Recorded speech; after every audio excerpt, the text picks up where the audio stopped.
The Black Stallion came into Delta, Colorado on a hot August morning in 1882.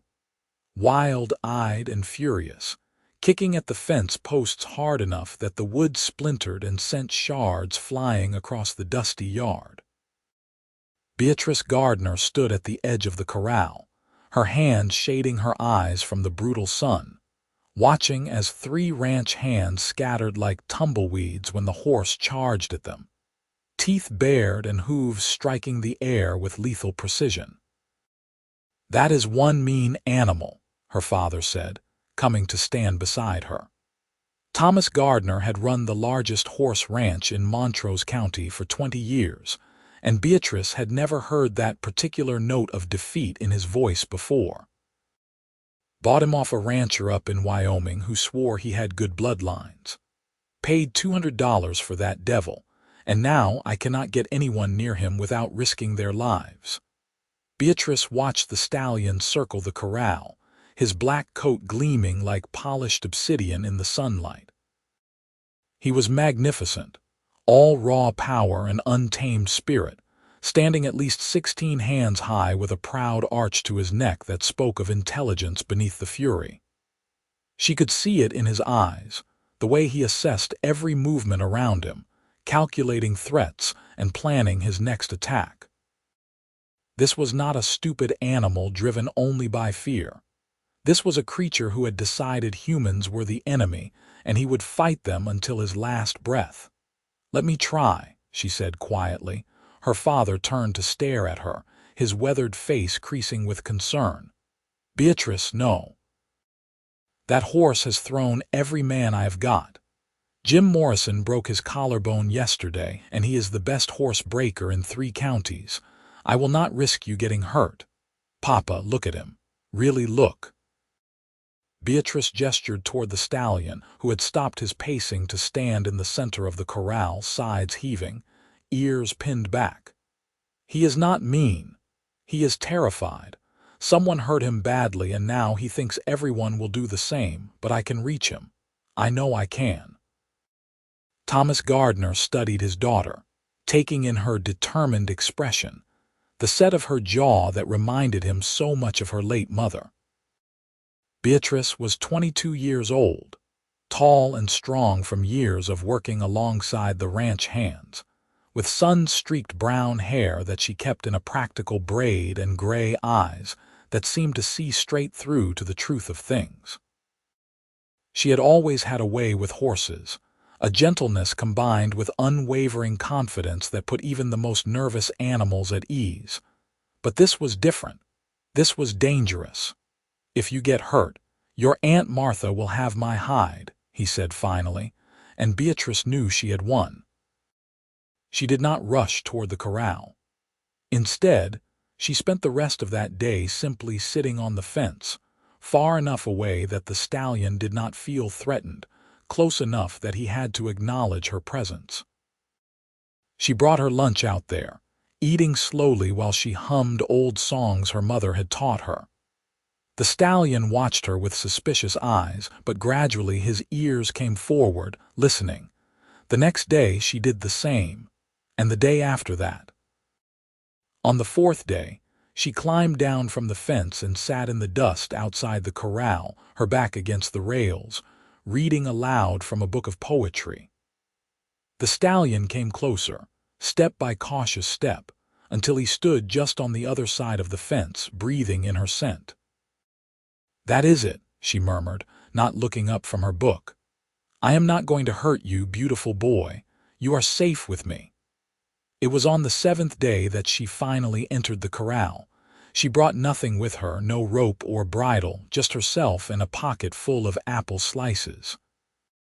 The stallion retreated to the far side of the enclosure, snorting and pawing the ground, but he did not charge. Beatrice sat down in the dirt, cross-legged, and placed an apple slice on the ground in front of her. Then she waited. An hour passed. 2. The sun climbed higher, turning the air thick and heavy with heat. Sweat trickled down her back, but she did not move. She barely breathed. And finally, the stallion took one step toward her, then another. His nostrils flared as he caught the scent of the apple, and hunger warred with caution in his dark eyes. When he was close enough that she could have reached out and touched him, Beatrice slowly picked up the apple slice and held it flat on her palm. The stallion's lips were soft as velvet when he took it from her hand, and she felt something unlock in her chest, a connection forming between them that went deeper than words. She was sitting in the dirt with the stallion's nose resting gently against her shoulder when she heard the sound of hoofbeats approaching the ranch. The horse raised his head, ears swiveling toward the sound, but he did not bolt. Progress, she thought with satisfaction. The rider who came through the gate sat easy in his saddle, moving with the kind of natural grace that spoke of a lifetime spent on horseback. Beatrice stood up slowly, brushing dust from her skirt, and studied the newcomer. He was young, perhaps 25 or 26, with dark hair that curled slightly beneath his hat and eyes the color of Colorado sky in summer. His face was tanned and angular, with a strong jaw and the kind of mouth that looked like it smiled often. He wore dusty trail clothes and had a bedroll tied behind his saddle, marking him as a drifter. "Help you," Beatrice called out, one hand still resting on the corral fence. The cowboy reined in his horse, a sturdy bay gelding, and tipped his hat to her. "Looking for Thomas Gardner. Heard in town he might be hiring." "He is up at the main house," Beatrice said, pointing toward the large two-story building that overlooked the ranch. "But I should warn you, he is particular about who he takes on." "Fair enough." The cowboy started to turn his horse, then paused, looking past her into the corral. His eyes widened slightly. "Is that the devil horse everyone in town is talking about?"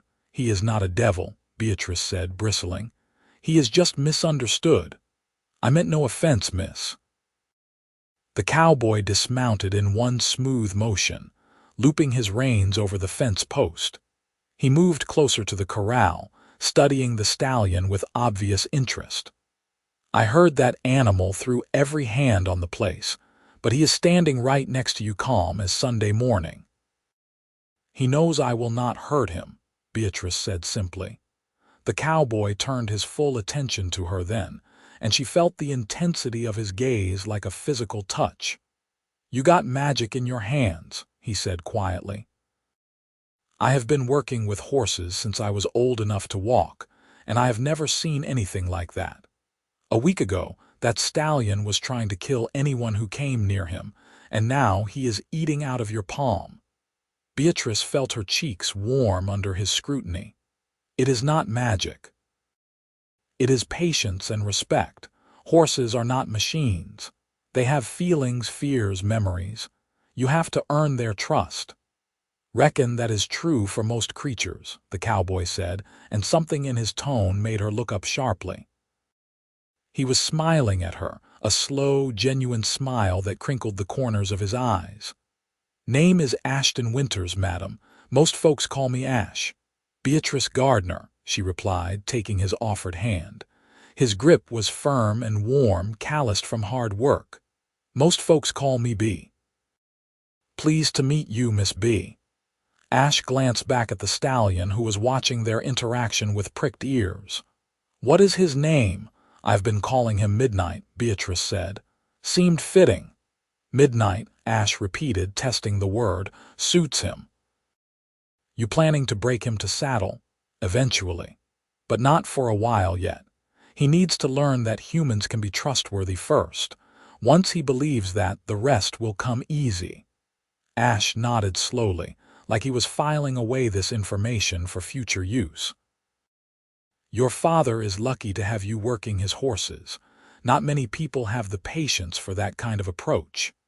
"Most people are in too much of a hurry," Beatrice said.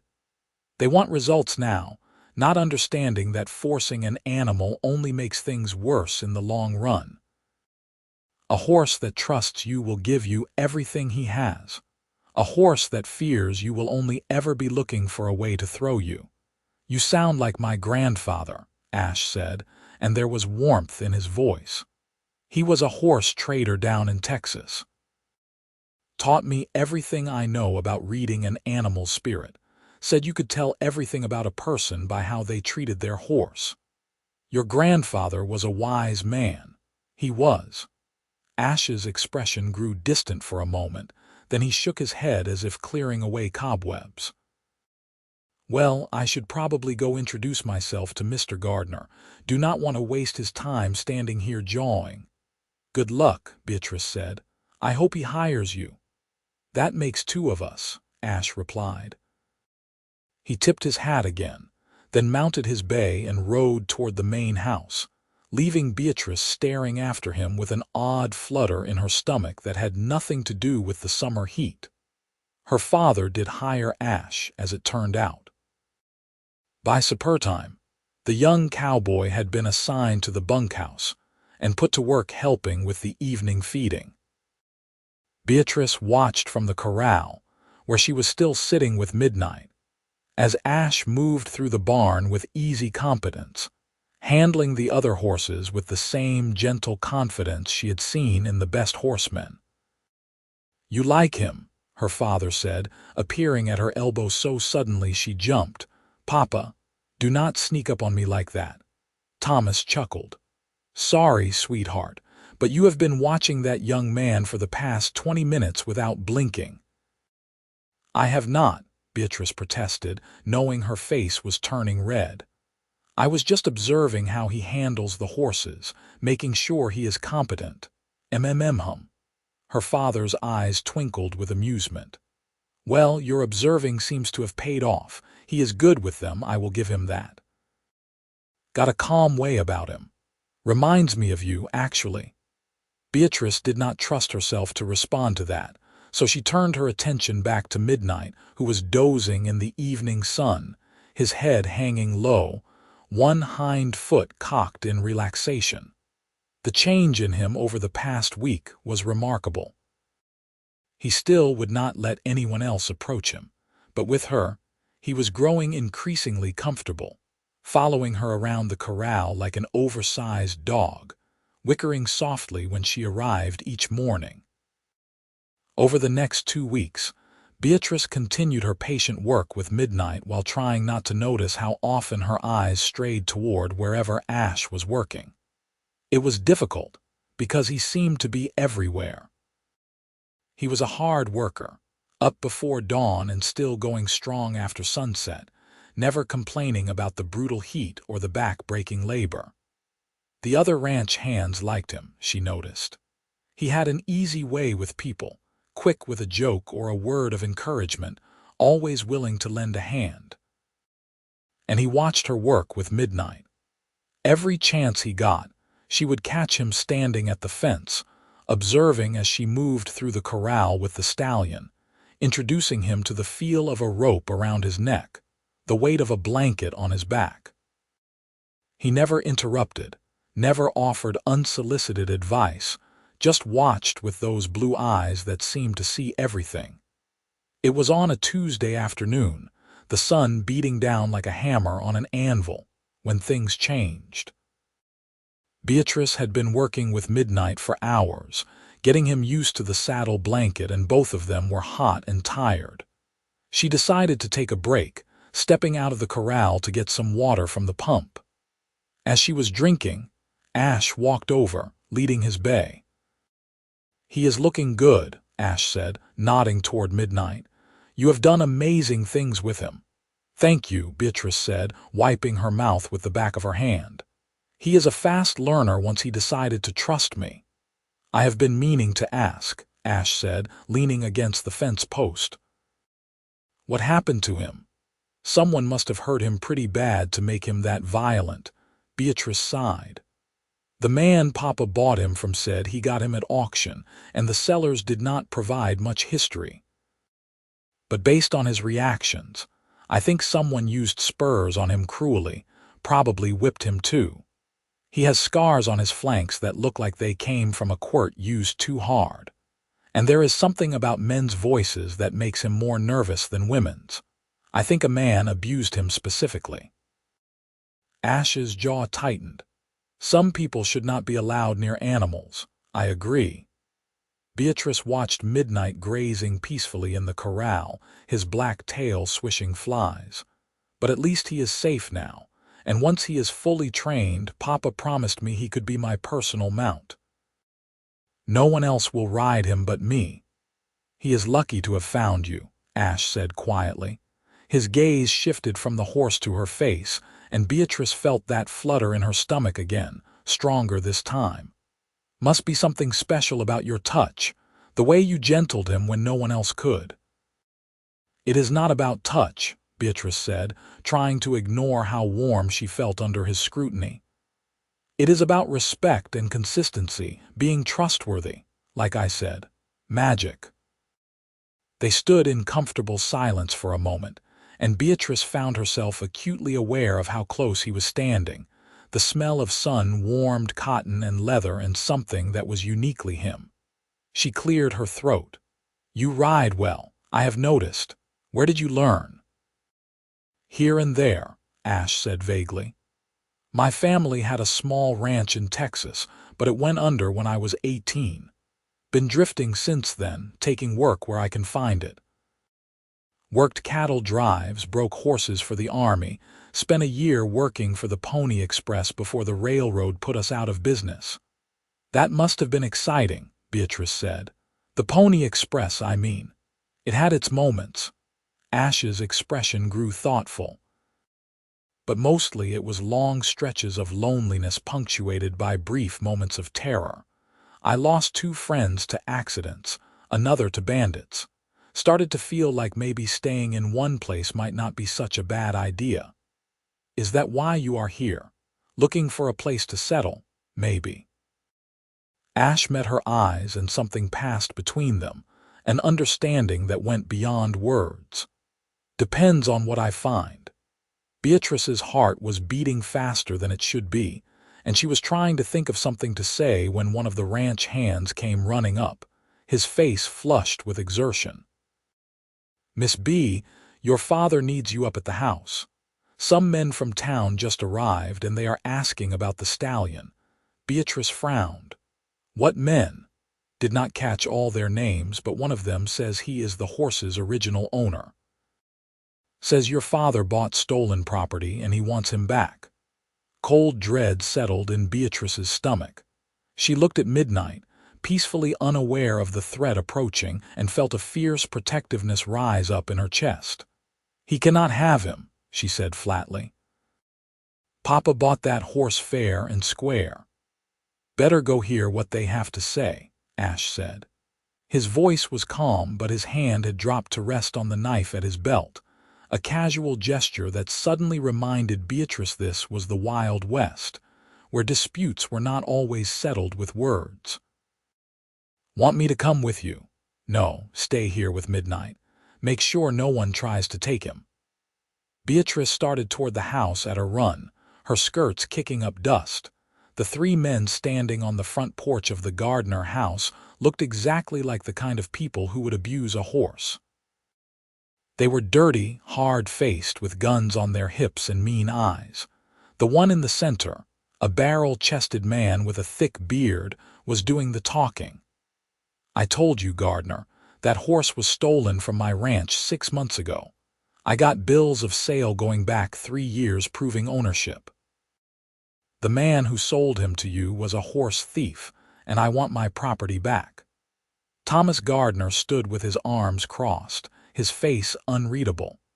If what you say is true, Mr. Clement, then you should have taken it up with the man who sold him to me. I paid good money for that stallion, and the transaction was legal as far as I knew. Well, now you know different, Clement said.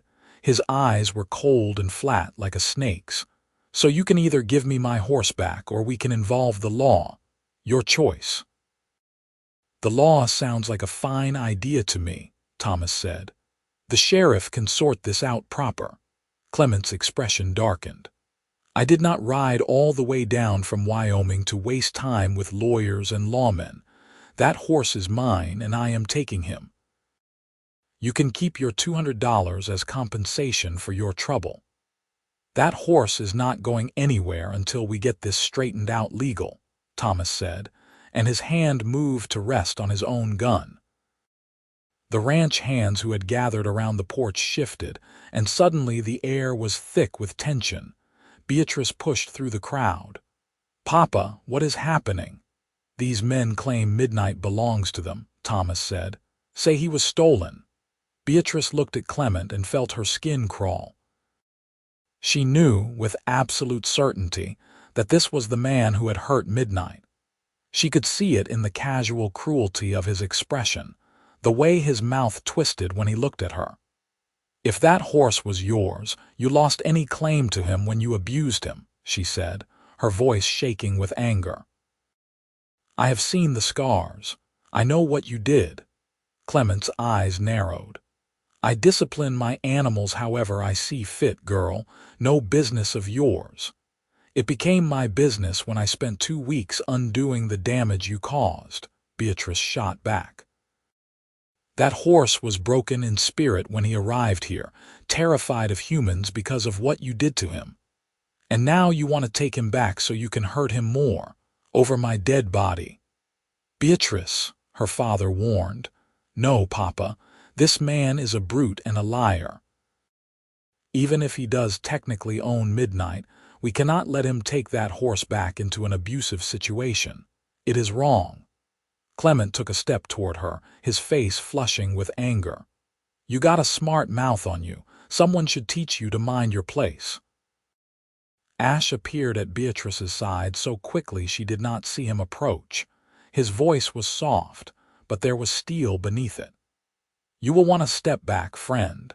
The lady is right. That horse has been abused, and letting you take him would be the same as sentencing him to more torture." "Not going to happen." "And who the hell are you?" Clement demanded. "Just a ranch hand," Ash said easily. "But I am real particular about people threatening women in my presence. Makes me testy." The tension ratcheted up another notch. Clement's 2 companions had their hands on their guns now, and several of the Gardner ranch hands had moved to form a protective semicircle around Beatrice and Thomas. This was going to turn violent, Beatrice realized with growing horror. People were going to get hurt, possibly killed over Midnight. "Everyone calm down," Thomas said loudly. "Clement, like I said, we will take this to the sheriff and let the law decide. If you can prove ownership and that the sale was fraudulent, we will work something out. But nobody is taking that horse off my property today without proper legal authorization." Clement stared at him for a long moment, his jaw working. Finally, he spat in the dust. "Fine. We will go to the law, but when the judge rules in my favor, Gardner, I will be back for what is mine. And I will not forget this insult." He turned and stalked toward his horse, his companions following. They mounted and rode out, but not before Clement turned back to look at Beatrice with an expression that made her blood run cold. It was a promise, his eyes said. This was not over. As soon as they were gone, Beatrice felt her knees go weak. Ash's hand steadied her elbow. "You all right?" "Yes," she managed. "Just angry. That man is vile." "He is also not going to give up," Thomas said grimly. I appreciate you standing up for the horse, but you need to understand this might not end well. If he has legitimate proof of ownership, the law will side with him, no matter what kind of person he is." "Then we need to make sure the law sides with us," Beatrice said. "Papa, is there any way that bill of sale you got could be proven legitimate? Any way to show that the man you bought Midnight from had legal right to sell him?" Thomas shook his head. "The man is long gone, took my money and disappeared. I got a signed bill of sale, but that will not mean much if Clement can prove the horse was stolen before it came to me. In Colorado law, you cannot sell something you do not own, and if Clement's claim stands up, I will have to return the horse. I might be able to sue the man I bought him from to get my money back, but good luck finding him." "This is not about money," Beatrice said fiercely. "We cannot let Midnight go back to that monster. It will destroy everything we have built. He is finally starting to trust again, Papa." If Clement takes him, he will break that trust, probably break Midnight entirely. I have seen horses that have been beaten down too far. They lose their spirit, become shells. I will not let that happen to him." "I know, sweetheart." Thomas looked old suddenly, tired. "But I do not know what else we can do. If the law says he is Clement's horse." "Then we fight it," Ash said. Both Beatrice and her father turned to look at him. He shrugged. "I knew some lawyers when I was working the cattle drives. Disputes over livestock ownership come up all the time. If Clement shows up with a bill of sale, you counter with proof that he neglected or abused the animal. In some jurisdictions, that can be grounds for forfeiting ownership." "You really think that would work?" Beatrice asked hopefully. "I think it is worth trying," Ash said. "And in the meantime, we should probably make sure Midnight is secure. If Clement decides not to wait for the law, he might try to take the horse by force." That night, Thomas assigned 2 men to guard the corral where Midnight was kept. Beatrice could not sleep, tossing and turning in her bed, imagining all the ways this could go wrong. Finally, around midnight, she gave up and got dressed, slipping out of the house and making her way down to the corral. Midnight was standing alert in the moonlight, ears pricked toward the 2 guards who were leaning against the fence smoking cigarettes. When he saw Beatrice, he whickered softly and came toward her, pushing his nose into her hand. "Hey, beautiful boy," she murmured, stroking his neck. "I am sorry. I am so sorry I cannot keep you safe." "You are doing everything you can," Ash's voice said from the darkness. She turned to find him standing a few feet away, his arms crossed over his chest. "Could not sleep either. Too worried," Beatrice admitted. "Ash, what if the judge rules in Clement's favor? What if I have to watch them take Midnight away?" "Then we will figure something else out," Ash said. He came to stand beside her, close enough that his shoulder brushed hers. "But I do not think it is going to come to that. Your father is talking to the sheriff tomorrow, going to lay out the whole situation. And I sent a telegram to a lawyer friend of mine in Denver. If anyone can find a legal loophole, it is him." "Why are you doing this?" Beatrice asked. "You barely know us. This is not your fight." Ash was quiet for a moment, his gaze on Midnight. "When I was a kid, I had a dog, best friend I ever had. One day, my father got drunk and decided the dog was eating too much, costing too much to keep. He took him out back and shot him." His voice was flat, emotionless, but Beatrice could hear the old pain beneath the words. "I could not stop it. I was just a kid and I could not save him. Swore to myself that day that if I ever had the chance to stand up against cruelty, I would take it. This is that chance." Beatrice felt tears prick her eyes. Without thinking, she reached out and took his hand. Ash's fingers closed around hers, warm and strong. They stood like that for a long time, watching Midnight graze in the moonlight, neither of them speaking, both drawing comfort from the contact. "Thank you," Beatrice said finally, "for caring, for helping." "Nothing to thank me for," Ash said. "Besides, I got my own reasons for wanting to stay on this ranch a while longer." "What reasons?" He turned to look at her, and in the moonlight his eyes were dark and serious. "I think you know." Beatrice's breath caught. The air between them seemed to shimmer with possibility. Slowly, giving her time to pull away, Ash raised his free hand and tucked a loose strand of hair behind her ear. His fingers lingered on her cheek, and she found herself leaning into the touch. "B," he said softly. "I know I got no right to say this, not when I am just a drifter with nothing to my name. But I have not been able to stop thinking about you since the day I rode onto this ranch. The way you are with that horse, so patient and gentle. The fire in you when you stood up to Clement. You are the bravest, most beautiful woman I have ever met." "Ash," Beatrice whispered. Her heart was pounding so hard she thought he must be able to hear it. "I have been thinking about you too, every day, every moment." He leaned in, and she rose up on her toes to meet him, and then his lips were on hers, soft and warm and perfect. The kiss was gentle at first, tentative, but when Beatrice made a small sound in the back of her throat and pressed closer, it deepened into something more. His arms came around her, pulling her against him, and she felt safe for the first time since Clement had shown up on their porch. When they finally broke apart, both breathing hard, Ash rested his forehead against hers. "I am going to keep you safe," he promised. "You and Midnight both. Whatever it takes." "I believe you," Beatrice said. And she did. The next morning brought a surprise visitor. The sheriff rode out to the ranch with a telegram in his hand and a grim expression on his weathered face. Thomas, Beatrice, and Ash met him in the yard. "Got some news from Cheyenne," Sheriff Crawford said without preamble. "That fellow Clement you were asking about.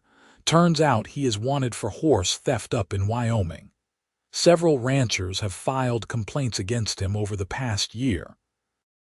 He has been buying stolen horses cheap, then using forged documents to claim they were stolen from him, so he can collect them from the people who bought them in good faith." Beatrice felt relief wash over her like cool water. "So he does not actually own Midnight?" "Hard to say for certain," Crawford said.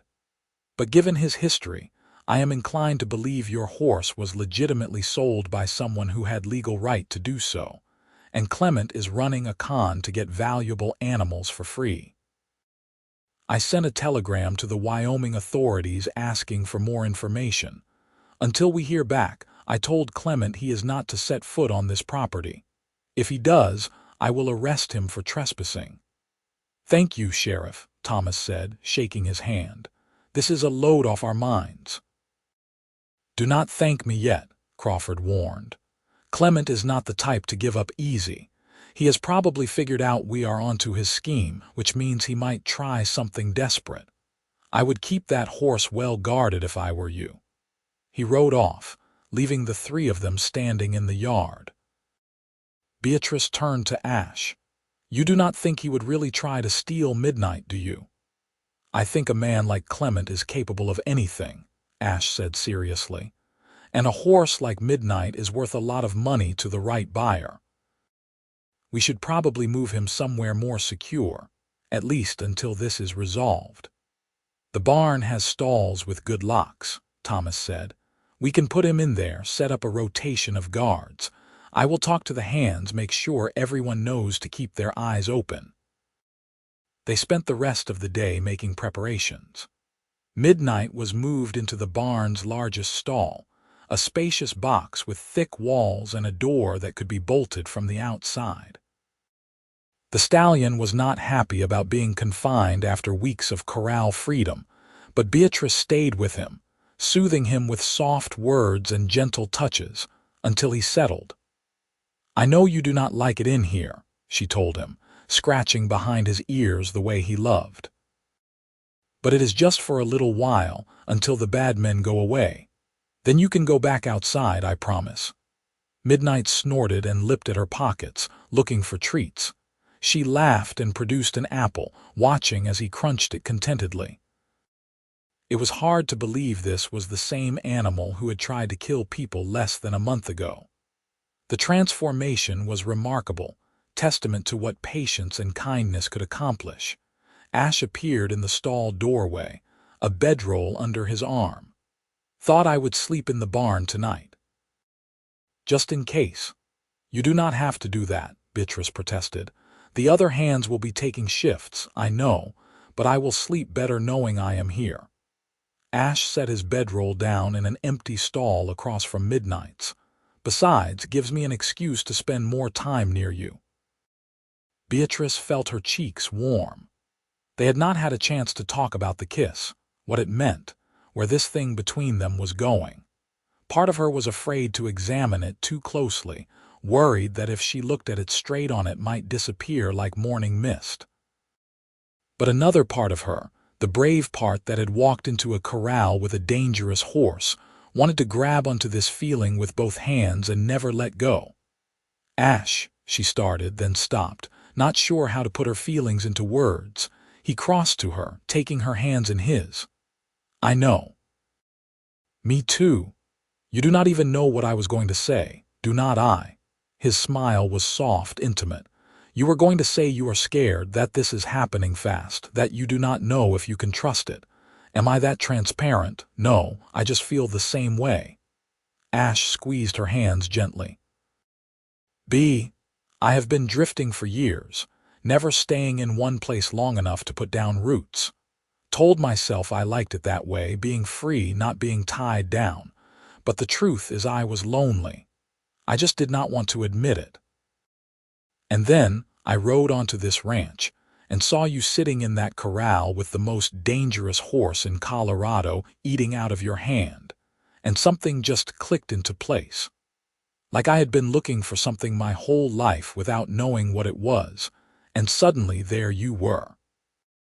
Beatrice felt tears threatening. I have lived on this ranch my entire life. I have known every person in Delta since I was a child, and not once, not with any of them, have I felt what I feel when I am with you. It is like you see me, really see me, not just Thomas Gardner's daughter or the girl who is good with horses. You see me. I do see you, Ash said fiercely, and what I see is extraordinary. He kissed her again, slow and deep, and Beatrice felt the last of her doubts melt away. This was real. This was right. This was worth fighting for. They were so lost in each other that they almost did not hear the footsteps approaching the barn. It was Midnight who alerted them, the stallion suddenly snorting and stamping in his stall, ears pinned back. Ash pulled away from Beatrice instantly, his hand dropping to his knife. Someone is out there, he said quietly.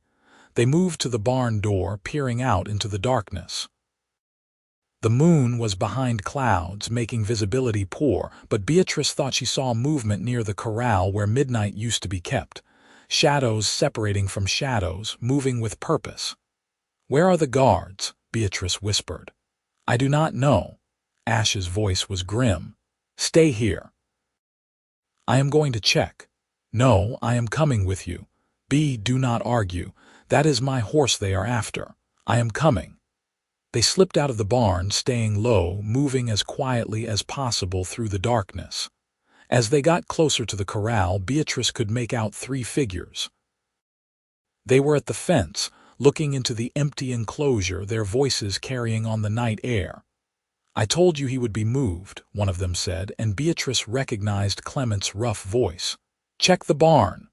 What about the guards? Another man asked, tied up behind the bunkhouse. They will not be raising any alarms anytime soon. Cold fury filled Beatrice. These men had assaulted her father's employees, invaded their property, and now they were trying to steal Midnight. She started forward, ready to confront them, but Ash grabbed her arm. Wait, he breathed in her ear. Let them get to the barn. We will have them trapped. They hurried back to the barn, moving as quickly as they dared in the darkness. Once inside, Ash positioned himself behind the door while Beatrice ducked into an empty stall. Midnight was agitated now, sensing danger, pawing at his stall door and snorting loudly. Easy, boy, Beatrice whispered. Easy. The barn door creaked open. 3 silhouettes filled the doorway, backlit by the faint starlight. Clement's voice. There, I can hear him. Get a rope ready. They stepped inside and Ash moved. He slammed the barn door shut and dropped the bar across it, trapping them inside. Then he stepped out of the shadows, and Beatrice saw he had his knife drawn. You boys are trespassing, Ash said conversationally. The sheriff specifically told you to stay off this property. Clement spun around, his hand going to his gun. Me, Ash agreed. And before you think about drawing that weapon, you should know there are 6 ranch hands surrounding this barn right now, all of them armed. You fire a shot, and you will be dead before the echo fades. It was a bluff, but a good one. Clement's hand hesitated on his gun. In that moment of uncertainty, Beatrice stepped out of her hiding place, a pitchfork held in both hands like a weapon. "You should leave," she said, her voice steady despite her racing heart. "You are not getting this horse, you are never getting him, and if you do not get off our land right now, we will have you arrested for assault, trespassing, and attempted theft." "You little—" Clement started forward, rage contorting his features. Ash stepped between them, the knife gleaming in his hand. "I would think real carefully about your next move, friend." For a long moment, everything hung in balance. Then, from outside, voices began shouting. Lanterns bobbed in the darkness as ranch hands came running, drawn by the commotion. Clement saw he was outnumbered and outmaneuvered. His face twisted with fury, but he raised his hands slowly. "This is not over," he spat. "That horse is worth $500, and I am not walking away from that kind of money." "You just admitted this is about money, not ownership," Beatrice pointed out. "Thank you for making this easy." The barn door opened and Thomas rushed in, followed by half a dozen armed men. The sheriff was with them, looking tired and irritated at being pulled from his bed. When he saw Clement and his companions, his expression hardened. "Did not I tell you to stay off this property?" Crawford demanded. "We were just—" Clement started. "You were just breaking about 5 different laws," the sheriff interrupted. "Assault on the guards, trespassing with intent to commit theft, making threats. That is enough to put you away for a few years. And when the Wyoming authorities finish investigating you, I imagine they will have more charges to add." He gestured to his deputy, who had appeared behind him. "Take them in. I will file the papers in the morning." As Clement was led away in handcuffs, he turned back to stare at midnight with naked avarice in his eyes. "That horse should have been mine," he muttered. "Could have made a fortune off his bloodline." "He is not a commodity," Beatrice said coldly. "He is a living creature who deserves respect and care. 2 things you clearly know nothing about." Then they were gone, loaded into a wagon and driven back toward town. The ranch hands dispersed, talking excitedly about the night's events. Thomas checked on Midnight, who had calmed once the intruders left, then turned to his daughter. "You all right, sweetheart?" "I am fine, Papa, just glad it is over. Thanks to you and Ash here." Thomas extended his hand to the young cowboy. "I owe you a debt. You did not have to put yourself in danger for us." "With respect, sir, I did." Ash glanced at Beatrice, and the look in his eyes made her breath catch. "Your daughter means a great deal to me. I would do a lot more than face down a few horse thieves to keep her safe." Thomas studied Ash for a long moment, then a slow smile spread across his face. "That's so. Well then, reckon we should talk, you and I, but maybe after we have all gotten some sleep. It has been a long night." He left them alone in the barn, and Beatrice turned to Ash. "Did you just tell my father you have feelings for me?" "Seemed like the right time," Ash said. He was grinning now, the tension of the confrontation draining away. "Too forward." "No," Beatrice said, and she was grinning too. "Just right." She went to him and he wrapped his arms around her, holding her close. They stood like that for a while, just breathing together, grateful to be safe, grateful to have found each other. "You know," Ash said eventually, "I came to this ranch looking for work, never expected to find a home." "Is that what this is?" Beatrice asked softly. "Home, starting to feel like it." He pulled back just enough to look into her eyes. "If you will have me, I know I am just a drifter, no money, no prospects, but I am a hard worker and I care about this land. I could be useful here if your father will let me stay on permanent." "He would be a fool not to," Beatrice said. "You are the best hand we have got, and as for having you—" She stretched up to kiss him softly. "I cannot imagine not having you, not anymore." The weeks that followed were some of the happiest of Beatrice's life. Clement and his associates were tried and convicted, sentenced to 3 years in prison for their crimes. The judge ruled that any claim Clement might have had to Midnight was null and void, given his documented pattern of horse theft and fraud. The stallion officially belonged to the Gardner ranch, free and clear. With the threat gone, Beatrice was able to focus fully on training Midnight. The stallion progressed rapidly, as if he too felt the weight of danger lifting. Within a month, he was accepting a saddle without flinching. 2 weeks after that, Beatrice sat on his back for the first time, and Midnight stood rock steady beneath her, ears pricked forward with interest rather than fear. Ash watched every step of the process, offering quiet encouragement and help when needed, but mostly just marveling at the partnership developing between woman and horse. And in the evenings, after the work was done, he and Beatrice would walk together along the fence lines, talking about everything and nothing, learning each other's histories and hopes and dreams. "Tell me about Texas," Beatrice said one night as they sat on the corral fence watching the sunset paint the sky in shades of orange and gold. "What was it like growing up there?" Ash was quiet for a moment, his gaze distant. "Hot," he said finally. "Dry. My father had a small ranch outside of Austin. We raised cattle mostly, some horses. It was hard work, endless work, and my father was not an easy man to live with. My mother died when I was 12, and after that it was just me and him. He drank too much, had a temper. I learned early on to stay out of his way when he was in one of his moods." "I am sorry," Beatrice said, taking his hand. "That must have been hard." "It was what it was, made me tough, I guess, taught me to rely on myself." Ash squeezed her fingers. "But it also taught me what kind of man I did not want to be. When the ranch went under and I left, I promised myself I would never be like him, never cruel, never taking out my frustrations on creatures weaker than me. It is why seeing Clement treat Midnight like that made me so angry. It was too familiar." "You are nothing like that," Beatrice said fiercely. "You are good and kind and gentle. I see how you are with the horses, with the other hands. Everyone respects you.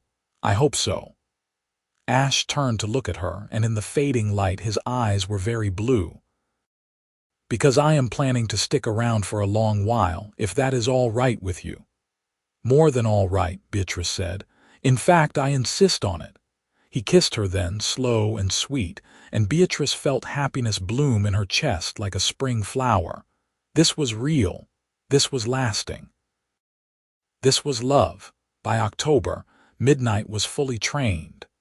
He responded to the lightest touch of rein or heel, moving with a grace and power that took Beatrice's breath away. She rode him every day, and the bond between them deepened into something almost mystical.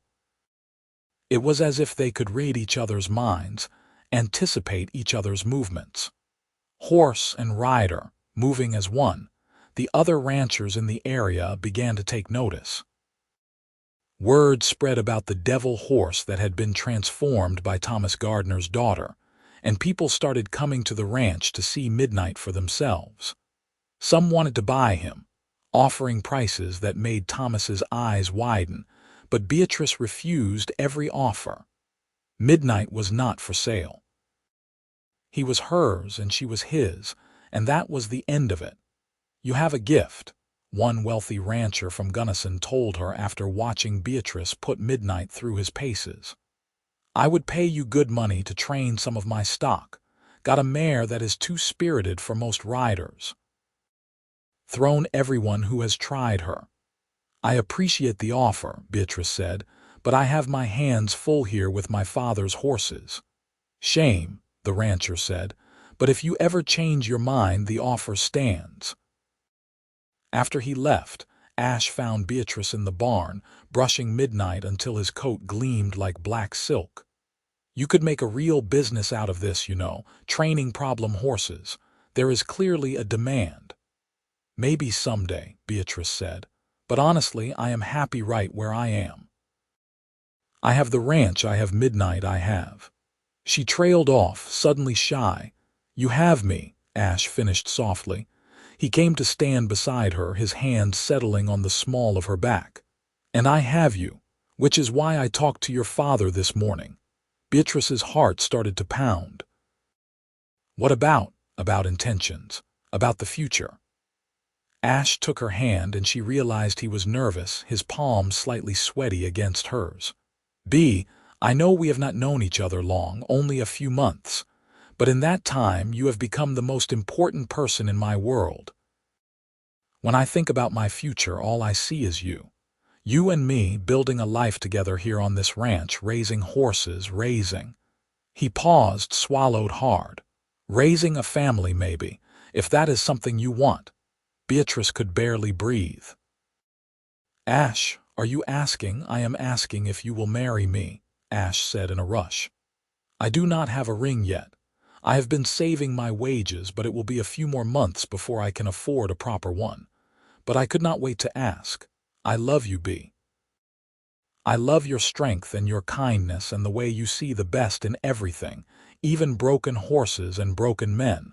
I want to spend the rest of my life with you if you will have me. Tears were streaming down Beatrice's face, but she was smiling so wide her cheeks hurt. Yes, she said. Yes, of course, yes. I do not need a ring, I just need you.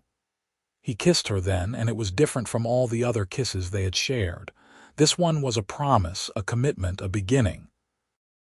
When they finally broke apart, both of them laughing and crying at the same time, Midnight pushed his nose between them, snorting as if to say he approved. I think he is giving his blessing, Ash said, scratching the stallion's ears.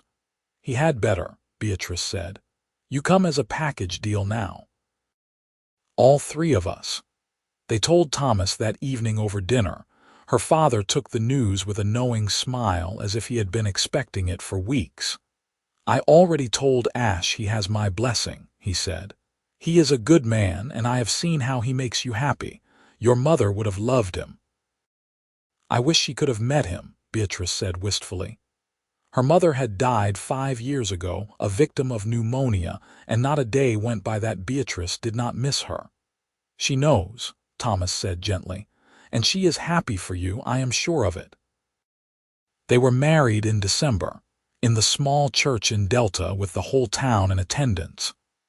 Beatrice wore her mother's wedding dress, carefully altered to fit, and carried a bouquet of winter greenery. Ash wore new clothes purchased specially for the occasion, his hair slicked back, his face shining with joy. When the preacher pronounced them husband and wife, the kiss they shared drew cheers and applause from the congregation. The reception was held at the ranch, with tables set up in the barn and lanterns strung from the rafters. There was music and dancing and more food than the assembled guests could possibly eat. Beatrice danced first with her new husband, then with her father, then with half the cowboys in the county. She was breathless and laughing and happier than she had ever been in her life. Having fun, Mrs. Winters? Ash asked, when he finally managed to steal her away from her admirers. Mrs. Winters, Beatrice repeated, testing the name. I like the sound of that. So do I. He pulled her close, swaying to the music even though they were standing away from the dance floor near Midnight's stall. The stallion was watching the festivities with interest, munching hay and occasionally nickering for attention. Thank you. For what? For saying yes. For taking a chance on a drifter with nothing to his name but a horse and a bedroll. You are not a drifter anymore, Beatrice pointed out. You are a rancher, a husband. Soon you will be part owner of this place. That was the other news Thomas had shared that morning. As a wedding present, he was deeding a portion of the ranch to Ash and Beatrice, enough land to start their own horse training operation if they wanted. It was overwhelmingly generous, and Ash had been speechless when Thomas handed him the papers. I still cannot believe this is real, Ash said now, shaking his head. A year ago, I was sleeping under the stars, moving from job to job with no home and no prospects. And now I have everything I ever wanted." "We both do," Beatrice said. She kissed him softly. "And this is just the beginning." Their first year of marriage was busy and chaotic and wonderful. They built a small house on their section of the ranch, just 2 rooms and a kitchen, but it was theirs. Ash threw himself into ranch work with renewed energy, proving himself invaluable to Thomas. Beatrice continued working with Midnight and started taking on training jobs for other ranchers, building a reputation throughout the county as someone who could gentle even the most difficult horses. The first horse she trained for someone else was a rangy bay mare who had thrown her owner and kicked a hole in his barn door. The owner, a farmer from Montrose, brought her to the ranch in early spring, warned Beatrice she was mean, and left her with low expectations of success. "She is not mean," Beatrice told Ash after spending an hour observing the mare. "She is in pain. Look at how she holds her right hind leg. My guess is she has an abscess in her hoof that no one noticed, and every time someone tried to ride her, it hurt, so she fought back."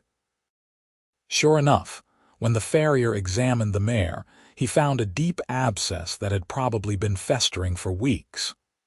Once it was treated and the mare was given time to heal, she transformed into a sweet, willing mount. The farmer was so impressed he told all his friends, and soon Beatrice had more work than she could handle. "You are going to have to turn people away," Ash said one evening as they reviewed the list of horses waiting for Beatrice's attention. "There are only so many hours in a day." "I know," Beatrice said, "but I hate to say no. These horses need help." "Then we hire help," Ash suggested. "Find someone we can train in your methods. There must be ranch hands around who would be interested in learning." It was a good idea, and they implemented it. By summer, they had 2 young men working under Beatrice's supervision, learning her patient, respectful approach to horse training. The operation expanded, and with it their income. They were not rich by any means, but they were comfortable, building something real and lasting. In August, Beatrice discovered she was pregnant. She told Ash one evening as they were sitting on the porch of their little house watching the sun set over the mountains. He had been talking about his plans for expanding their training corrals, and she let him finish before quietly interrupting. "Ash, I have news." Something in her tone made him turn to look at her sharply. "What kind of news?" "Good news," she said quickly, seeing the flash of worry in his eyes. "At least I hope you will think it is good. I am pregnant. We are going to have a baby." For a moment, Ash just stared at her, his expression unreadable. Then a slow smile spread across his face, growing wider and wider until he was grinning like a fool. "A baby? Really? We are going to be parents?" "Really," Beatrice confirmed, and then she was laughing as he whooped and swept her up in his arms, spinning her around until she was dizzy. "I am going to be a father," he said in wonder, setting her back down gently. "I am going to have a child. This is the best thing that has ever happened to me. Well, second best. You are the first." "I am glad you are happy," Beatrice said, relief washing through her. She had been fairly certain he would react positively, but there had been a small part of her that worried. "I was a little nervous to tell you." "Nervous? Why? I do not know. I guess because it changes everything. We will have to be more careful, take fewer risks, and I will not be able to work with the difficult horses for a while, which means less income." "Stop," Ash said, cupping her face in his hands. "None of that matters. The only thing that matters is you and this baby staying healthy. We will figure out the rest." He kissed her then, tender and sweet, and Beatrice felt the last of her worries fade away. They would be all right. They had each other, and that was enough. The baby came in early April, a healthy boy with a shock of dark hair and his father's blue eyes. They named him Thomas, after Beatrice's father, but called him Tommy. Ash was besotted from the moment he held his son, cradling the tiny bundle with hands that were remarkably steady for someone who had never held a baby before. "He is perfect," Ash whispered, staring down at Tommy's scrunched-up face. We made a person. A whole entire person." "We did," Beatrice agreed. She was exhausted from the long labor but happier than she had words to express. Her family was complete now, the three of them together in their little house. Thomas Gardner was equally thrilled with his grandson, visiting every day to coo over the baby and offer advice that Ash and Beatrice mostly ignored. The ranch hands took turns bringing gifts, mostly handmade toys and blankets, awkwardly congratulating the new parents. Even Midnight seemed to sense something important had happened, becoming unusually gentle when Beatrice brought Tommy out to the barn to visit. "He knows you are part of the herd now," Beatrice told her son, holding him up so he could see the big stallion. "Midnight and we are going to teach you everything about horses. How to ride, how to care for them, how to listen to what they are trying to tell you. You are going to grow up around animals, Tommy, and you are going to learn to respect them and love them." Tommy, being 3 weeks old, just gurgled and waved his fists. The years passed quickly after that, each one bringing new joys and challenges.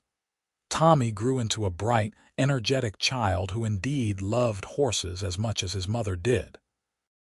By the time he was 4, he was riding his own pony, a gentle gelding named Buttercup that Beatrice had trained specifically for him. By 6, he was helping in the barn, mucking stalls and brushing horses with serious concentration.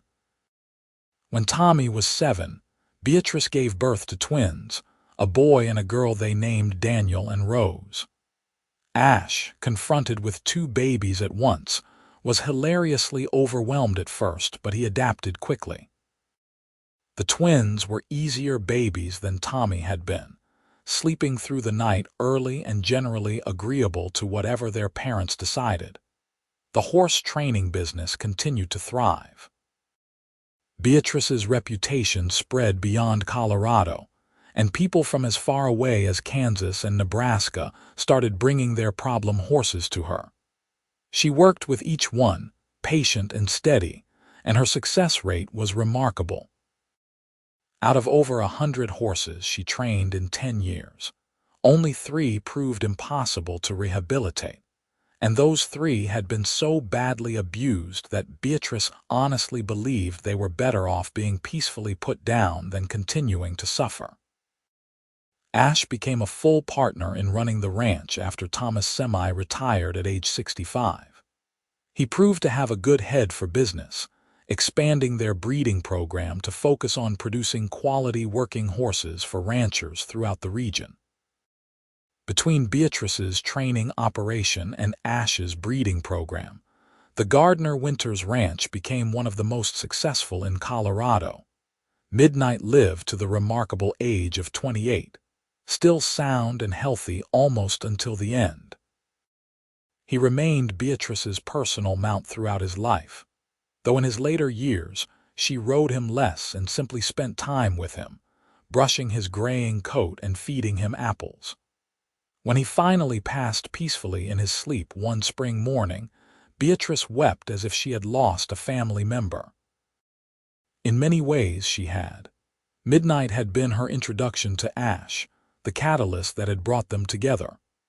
More than that, he had taught her things about patience and trust, and the transformative power of gentle persistence that had shaped her entire approach to life. They buried him on a hill overlooking the ranch, with a simple marker that read, "Midnight, beloved companion, 1874-1902. He taught us that even the most broken spirits can heal." The whole family stood around the grave, Beatrice leaning against Ash's solid presence while Tommy, Daniel, and Rose scattered wildflowers on the fresh earth. It was sad, but also fitting. Midnight had lived a good long life, surrounded by people who loved him, and that was more than many horses could claim. "You gave him that," Ash said quietly, his arm around Beatrice's waist. You saved him that day you climbed into the corral when everyone said he was too dangerous. You saw what he could be, and you made it happen. We saved each other, Beatrice said. I broke the horse, and the horse broke me open, made me brave enough to take a chance on a drifting cowboy with nothing but a charming smile and good intentions. Best decision you ever made, Ash said, and she could hear the smile in his voice. Second best, Beatrice corrected. The best decision was refusing to give up on that horse when everyone else had written him off. That decision brought me everything else. It brought me you. They stood in comfortable silence, watching as their children played in the field below. Their laughter carried on the wind. This was the life Beatrice had built, starting from that day 20 years ago when a wild black stallion had come to the ranch and changed everything. A life of purpose and meaning, surrounded by animals she loved and a man who loved her. A life that mattered. Tommy was 22 now, a skilled horseman in his own right, working alongside his parents and beginning to make a name for himself in the training business. Daniel and Rose were 15, still figuring out their places in the world, but showing signs of inheriting their mother's gift with horses. The family ranch had expanded to over 500 acres, employing a dozen hands year-round and training over 50 horses annually. Do you ever think about where we would be if things had gone differently? Beatrice asked Ash one evening as they sat on the porch of their house, which had been expanded over the years from 2 rooms to a comfortable 6-room home. If Clement had gotten midnight. If you had not stopped at our ranch that day. I try not to, Ash admitted.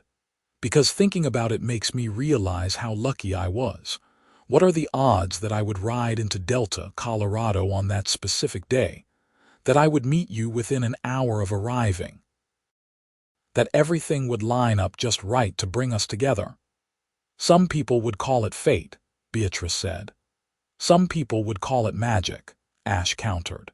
He reached for her hand, his fingers lacing through hers in a gesture that had become as natural as breathing over the years. You got magic in your hands, Bea. I said it that first day and I still believe it. Everything you touch, you make better. The horses, this ranch, me, especially me. You were never broken, Beatrice protested. Just a little lost. Lost is a kind of broken, Ash said, but you found me. You saw me, really saw me, and you decided I was worth keeping. I have spent every day since trying to be worthy of that faith. You are, Beatrice said. She turned to look at him, this man who had come into her life as a stranger and become her everything. There was silver in his dark hair now, and lines around his eyes from years of squinting into the sun, but he was still the most handsome man she had ever seen. More importantly, he was still the kindest, the gentlest, the best. You are worthy of everything good, Ash. I hope you know that. I am starting to believe it, Ash said. He raised her hand to his lips, pressing a kiss to her knuckles. Took me a while, but you are a patient teacher. They sat together as the sun set, painting the sky in brilliant shades of orange and pink and gold. In the distance, horses grazed peacefully in green fields, their coats glossy with health. Children's voices drifted from inside the house, arguing good-naturedly about something unimportant. This was home, Beatrice thought. This was peace. This was happiness earned through hard work and mutual respect and unwavering love. Tell me the story again, Rose said, coming out onto the porch and settling at her mother's feet. At 15, she was growing into a beauty, with her mother's gray eyes and her father's dark hair. About how you and Papa met. You have heard that story 100 times, Beatrice protested, but she was smiling. I want to hear it again, Rose insisted. Please. Beatrice exchanged a glance with Ash, who shrugged amiably. Your mother is the storyteller in the family. All right, Beatrice said. She pulled Rose up onto the bench between them and began. It was a hot August morning in 1882, and the meanest, wildest horse anyone had ever seen had just arrived at our ranch. She told the story the way she always did, with embellishments and drama, making Rose laugh at the description of ranch hands fleeing from midnight's fury, describing the patient days of sitting by the corral, building trust one apple slice at a time. She told about the moment Ash had ridden onto the ranch, dusty and hopeful, looking for work and finding so much more. She described his words, the ones she had never forgotten. "You have got magic in your hands." "And then what happened?" Rose prompted, even though she knew the story by heart. "Then I broke the horse," Beatrice said, "and fell in love with the cowboy, and we built this life together, day by day, choice by choice. We built something real and lasting, founded on respect and trust, and the belief that even broken things can be mended if you are patient enough." "That is the best story," Rose sighed happily. "That is because it is true," Ash said. He looked at Beatrice over their daughter's head, and the love in his eyes was as strong as it had been 20 years ago, maybe stronger, tempered by time and trials and shared victories. Every word. Tommy and the twins joined them on the porch eventually, drawn by the sound of conversation and laughter. They talked about the day's work, the horses that needed attention, plans for the coming week. It was ordinary and mundane and absolutely precious. These moments, Beatrice thought, were what life was really about. Not grand gestures or dramatic events, but the everyday accumulation of small joys and shared moments. When the children finally went to bed, Beatrice and Ash remained on the porch, neither quite ready to go inside. The night was warm and clear, stars scattered across the sky like diamonds on black velvet. Somewhere in the distance, a coyote called and was answered by another. "You ever have regrets?" Beatrice asked. It was a question she had never voiced before, but suddenly she needed to know. "About leaving Texas, about the life you might have had if you had stayed there instead of drifting west." "Not for one single second," Ash said immediately. "Everything I went through, all the hard times and lonely years, they were worth it because they led me here, to you, to this family, to this life." He paused, considering. "Besides, I do not think I had much of a future in Texas. My father drank himself to death 6 months after I left. The ranch was sold to pay his debts. If I had stayed, I would have gone down with that sinking ship. Leaving was the best decision I ever made." "I am glad you left," Beatrice said softly. "I cannot imagine my life without you in it. You and me, we fit together, like two halves of a whole." "Like a rider and her horse," Ash suggested with a smile. "Exactly like that," Beatrice agreed.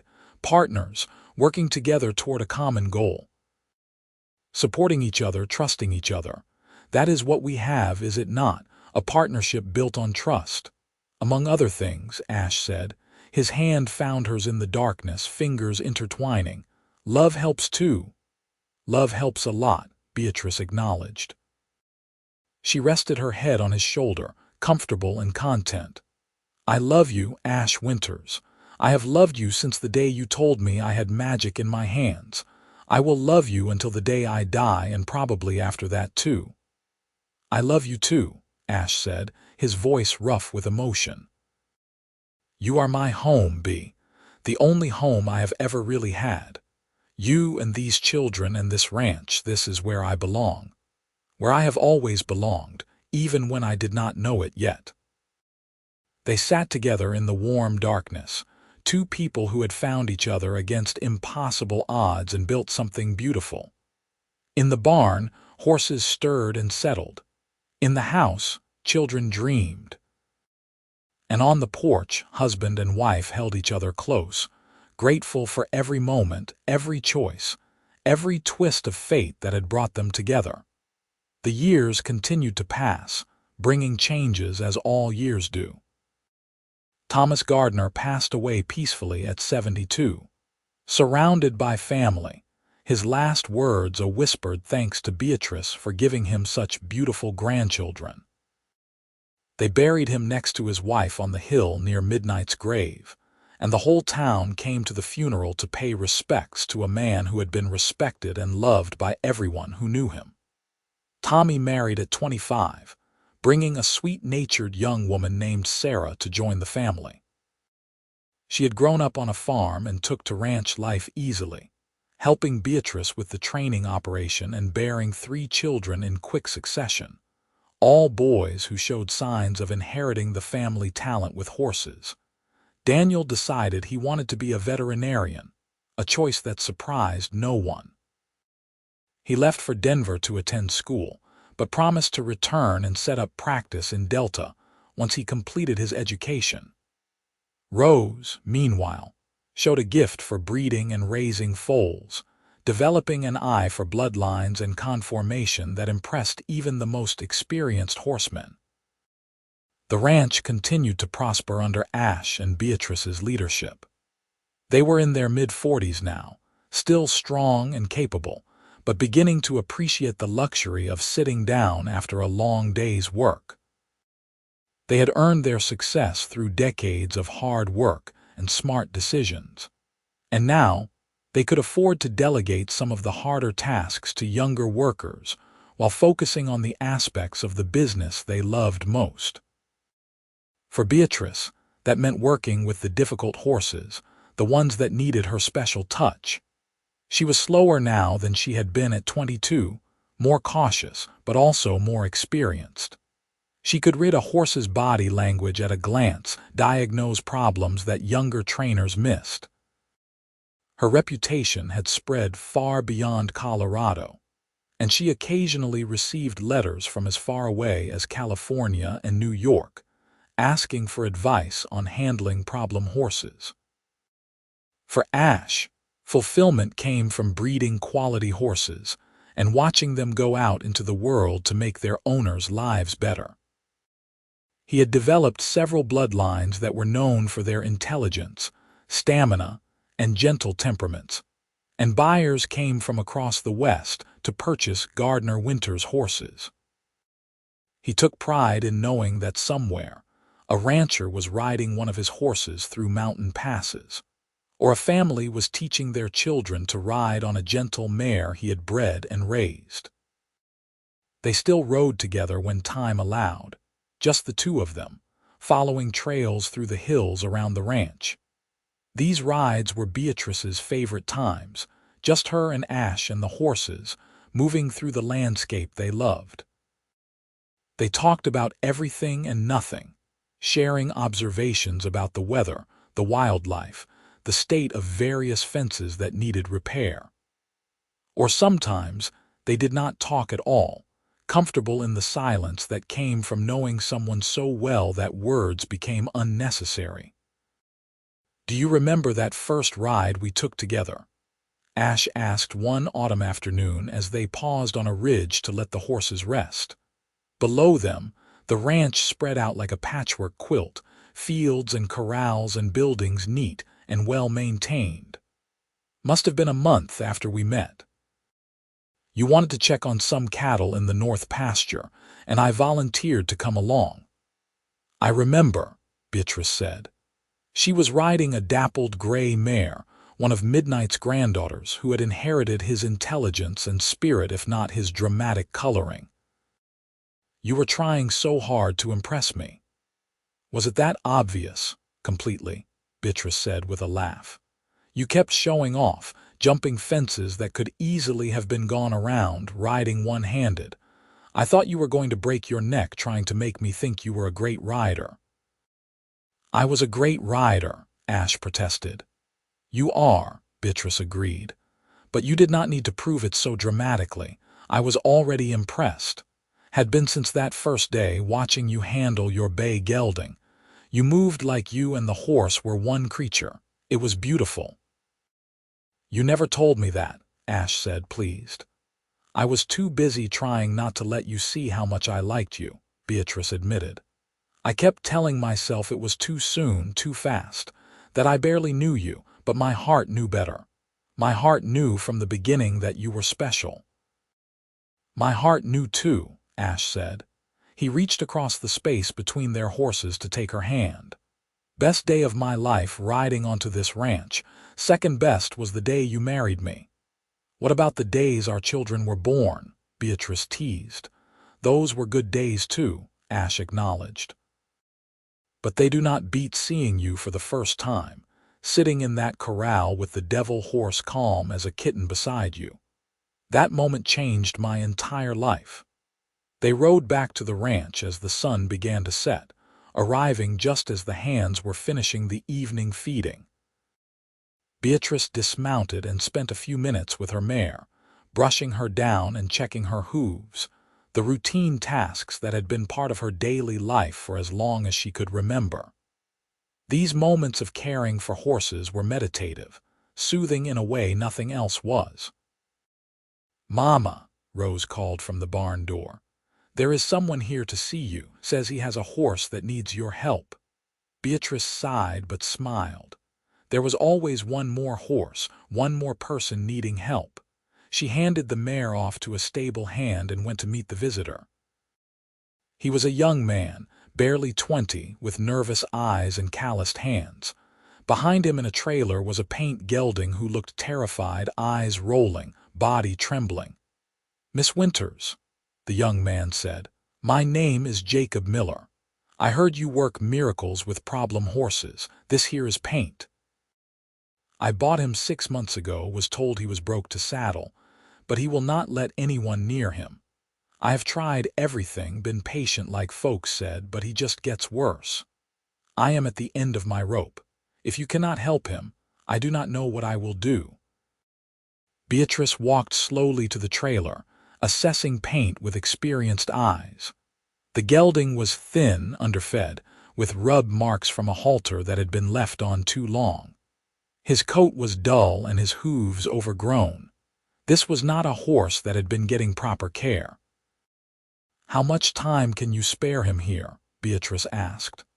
"However long it takes," Jacob said. "I will pay whatever you charge. I just want him to be okay. He deserves better than what he has gotten." "He does," Beatrice agreed. She liked this young man already, hearing the genuine care in his voice. "All right. Leave him with me. I will work with him, see what I can do. But I have to warn you, if he has been badly mistreated, it might take months to undo the damage." "I understand," Jacob said. "Thank you." "Thank you so much." As they unloaded Paint into a quiet stall away from the other horses, Beatrice felt a familiar excitement building. This was what she did best, what she was meant to do. Helping animals that had been hurt by human cruelty, showing them that not all people were bad. Teaching them to trust again. "Another project?" Ash asked, coming to stand beside her as she watched Paint explore his new stall. "Another soul to save," Beatrice corrected. "Look at him, Ash. He is so scared. Someone hurt him badly." "And you will fix him," Ash said confidently. "Just like you fixed Midnight. Just like you have fixed 100 other horses, because that is what you do. You see the broken things and you make them whole again." "I try," Beatrice said. "You succeed," Ash corrected. He put his arm around her shoulders, pulling her close. "Every single time. You have got magic in your hands, remember. I told you that the day we met, and I have never been more right about anything in my life." Beatrice leaned into her husband's embrace, watching Paint gradually relax in the safety of his stall. There would be long days ahead, patient hours of building trust, setbacks, and breakthroughs. But in the end, she would reach this horse. She always did. Because that was her gift, the thing she was meant to do with her life. And she had found it all because of a wild black stallion and a drifting cowboy who saw something in her that she had not fully seen in herself. Who told her she had magic in her hands and made her believe it was true. "I love you," she told Ash, not for the first time and not for the last. "I love you too," he replied, his voice warm with contentment. "Always have. Always will." They stood together in the barn as evening deepened into night, surrounded by horses and family and the life they had built together. It was not a perfect life, because perfect did not exist. But it was a good life, a meaningful life, a life filled with love and purpose and the satisfaction of work well done. And really, Beatrice thought, what more could anyone ask for? The years rolled on, bringing with them the expected joys and sorrows of a well-lived life. Grandchildren grew into young adults, taking their places in the family business or striking out on their own paths. The ranch continued to thrive, adapted to meet changing times while holding fast to the core values that had always guided it. Respect for animals, honest dealing, hard work, and family. When Beatrice turned 60, the town of Delta threw her a celebration, honoring her lifetime of work with horses and her contributions to the community. People came from all over Colorado to share stories about horses she had trained, lives she had touched, wisdom she had shared. She was embarrassed by the attention but also deeply moved, realizing for the first time just how many people she had helped over the years. "You made a difference," Ash told her that night as they lay in bed, Beatrice's head on his chest, his hand stroking her hair. "To hundreds of horses, to all the people who owned them, you made the world a better place, Bea. Not many people can say that." "We made it better," Beatrice corrected. "You and me together. I could not have done any of it without you." "Partners," Ash said, just as he had said so many times over the years. "Partners," Beatrice agreed. "Always." They had 42 years together in the end, 42 years of partnership, love, laughter, arguments, makeups, children, grandchildren, horses, sunrises, and sunsets. 42 years that went by in what felt like both an eternity and an instant. When Ash passed away at 67, peacefully in his sleep with Beatrice holding his hand, she thought for a while that she might follow him. The grief was enormous, a physical weight pressing down on her chest, making it hard to breathe. How did you go on when half of yourself was gone? How did you function when your partner, your best friend, your love, was no longer there? But gradually, with the help of her children and grandchildren and great-grandchildren, she found a way. She continued working with horses, though more slowly now, teaching the younger generation her techniques and philosophies. She told stories about Ash, keeping his memory alive, making sure everyone knew the kind of man he had been. And she visited his grave on the hill regularly, sitting beside the marker and talking to him as if he could hear. She told him about the grandchildren's accomplishments, about horses she had trained, about changes on the ranch. She told him she missed him, that she loved him, that she was counting the days until they could be together again. When Beatrice died at 83, surrounded by family, her last words were, "Tell the cowboy I am coming. Tell him to have midnight saddled and ready. We are going riding."